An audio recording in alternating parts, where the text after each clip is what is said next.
السلام علیکم، زمانم جلیل افریدی دی او تاسو پښتو ډاټ ټي وي اورئ. نن زموږ پیله خبر د رشیا حوالې سره دی چې چا د یورپین یونین په افسرانو باندې پابندي لګولې ده د راتګ دپاره، بلکې خپل ملک کې اوسېدو دپاره. هغې مین وجه دا ده چې یورپین یونین هم په روس باندې چې دی پابندیانې لګولې وې په اکتوبر کې. او د روس یو کمپني ده د ساینس ریسرچ وغیره کوي، په هغې باندې پابندي لګولې وه. 6 روسیانو په هغې باندې پابندي لګولې وه. نو روس د هغې په بدله کې چې کوم دی په دې ملکونو باندې پابندي ولګوله، د هغې په سینیر اهلکارو باندې. خو دا پته لا نه لګي چې کم کسانو باندې دا پابندیانې لګېدلي دي.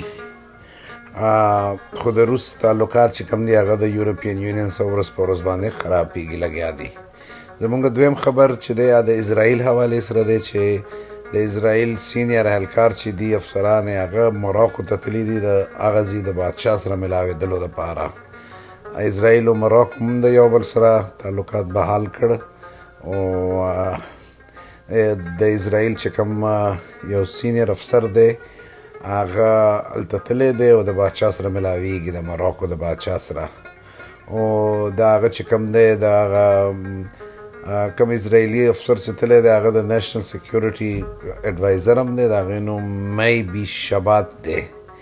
نو د هغې سره هغه تللی دی. او د جیرډ کروشنر سره تللی دی چې څوک د پریزیډنټ ټرمپ زوم دی.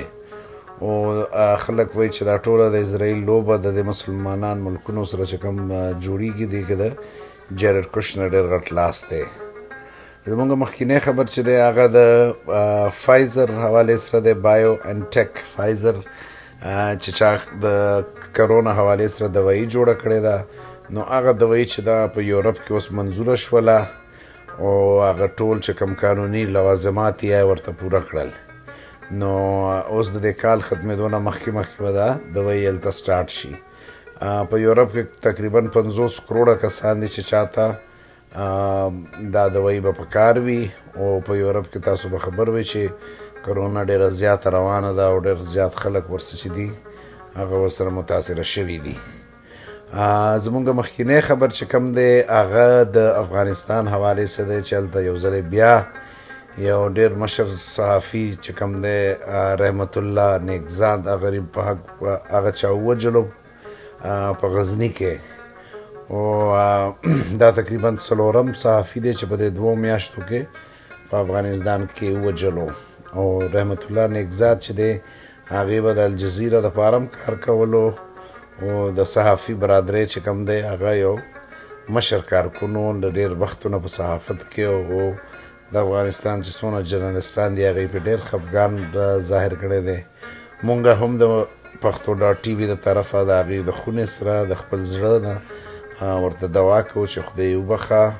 او مونږ به صدر اشرف غني ته دا درخواست کوو چې دا څوک هم چې په دې کار کې هغه دي انوالو دي د هغې خلاف سخت نه سخت اکشن واخلي. خو چې صحافیان د معاشرې هغه خلک وي چې د هغې خو هېڅ قصور نه وي، هغې خو صرف شیانو باندې خبر ورکوي، نور خو د هغې په سیاست کې او په دې کتارو کې هېڅ کار نه وي. نو د رحمت الله مرګ چې دی هغه د افغانستان نه راواخله د دنیا ګوټ ګوټ ته د هغې اواز رسېدلی دی. او خلکو په یو صحافیانو په ډېر زیات افسوس کړی دی. او امید دی چې را روان وختونو کې به دا کارونه نه کېږي. زموږ طرف نه هم دا د نن دپاره خاص خبرونه دي. تاسو که زموږ سره رابطه کول غواړئ نو زموږ ایمیل اډرس دی info@pakhto.tv. ډېره مننه. السلام علیکم.